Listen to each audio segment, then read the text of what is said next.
பொள்ளாச்சி வழக்கில் தண்டனை அறிவிக்கப்பட்ட குற்றவாளிகள் 9 பேரும் நீதிமன்றத்தில் இருந்து சேலம் மத்திய சிறைக்கு அழைத்து செல்லப்படுகின்றனர். அந்த காட்சிகளை பார்க்கலாம்.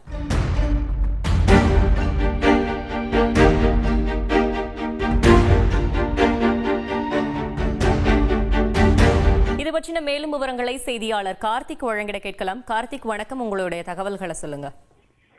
வணக்கம். பொள்ளாச்சி பாலியல் வழக்கில் இன்று தீர்ப்பு வழங்கப்பட்டு 9 பேரும் குற்றவாளி என அறிவிக்கப்பட்டிருக்கிறார்கள்.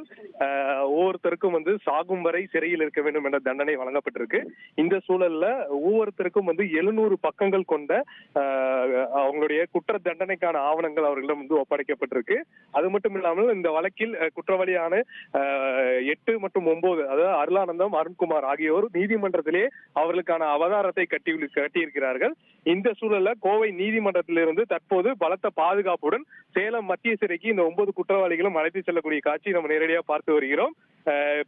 நாட்டையே உலுக்கிய பெரிய இந்த வழக்குல பெரிய அளவுல பேசப்பட்டிருந்த இந்த வழக்குல தற்போது தீர்ப்பு வழங்கியிருக்காங்க. பாதிக்கப்பட்ட பெண்களுக்கு 85 லட்சம் ரூபாய் நஷ்டீடு கொடுத்திருக்காங்க.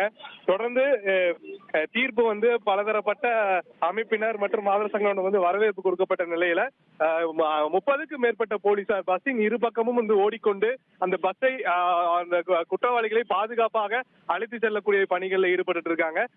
காரணம், யாராவது ஏதாவது எதிர்ப்பு தெரிவித்து அவர்கள் மீது ஏதாவது தாக்குதல் நடத்தக்கூடும் என்ற அச்சத்தால் போலீசார் பலத்த பாதுகாப்புடன் எஸ்கார்டு வாகனத்தை வைத்து தற்போது நீதிமன்றத்திலிருந்து சிறைக்கு சேலம் மத்திய சிறைக்கு அழைத்து செல்லக்கூடிய பணிகள் நிறைவடைந்தது. தற்போது நீதிமன்ற வளாகத்தை விட்டு தற்போது பேருந்து வெளியே சென்றது. இங்கிருந்து அவினாசி சாலை வழியாக சேலம் செல்கிறது. சுமார் 3 மணி நேரத்தில் சேலம் மத்திய சிறைக்கு அழைத்து செல்லப்படுகிறார் என்று போலீசார் தரப்பில் தகவல் கொடுத்திருக்காங்க. தகவல்களுக்கு நன்றி.